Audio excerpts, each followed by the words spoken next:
Good morning. This is Rich Nelson with Allendale. Today's date is October 12th of 2022. USDA's monthly supply demand report was released today, and this does incorporate changes to beginning stocks from that September 30th grain stocks report.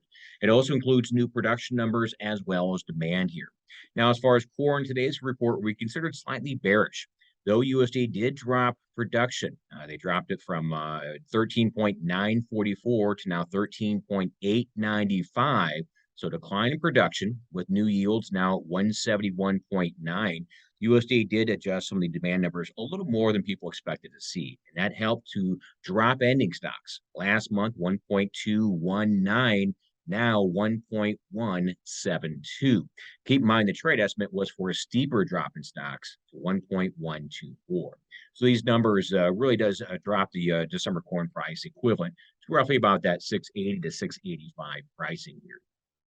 As far as the world numbers on corn, looks like we did see these numbers as far as a world stocks decline from 304.5 to now 301.2 million tons.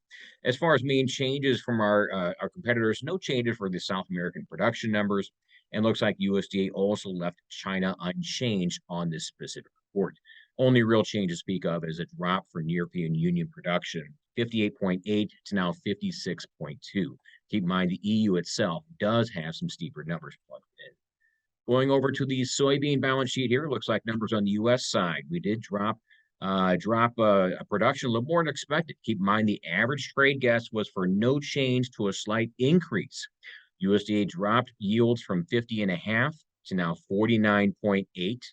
And therefore, we saw a production decline here in this one of about 65 million bushels to 4.313. USDA did make a small offset with some lower demand numbers there. Therefore, ending stocks were left unchanged from last month at 200 million bushels. The average trade guess was 248. So this would be a supportive report there. As far as the world soybean numbers, looks like stocks did increase 98.9 to now 100.5 on this report. There was no change for USDA's estimate for Argentine production for this coming spring. They did raise the Brazil estimate by 3 million tons, though, now 152 million tons. Also, to speak of here, the Chinese import numbers were raised by 1 million ton, now 98 million tons is the estimate. Now, as far as the wheat side of things here, USDA, of course, did make some very well-known and incorporated changes here for the production numbers, and that was reflected back on the September 30th small grains summary report. So no surprise with the drop in production on this report. USDA did, as far as ending stocks, did drop those from 610 to now 576 million bushels. The average trade guess was for a steeper drop to 554 on this specific report. And wrapping up the world numbers for wheat, a minor decline in stocks, 268.6 last month, now 267.5 million tons this month.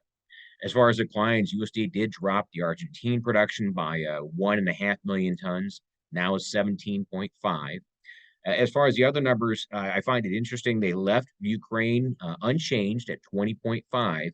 Keep in mind the Ukraine Ag Ministry says 19.2.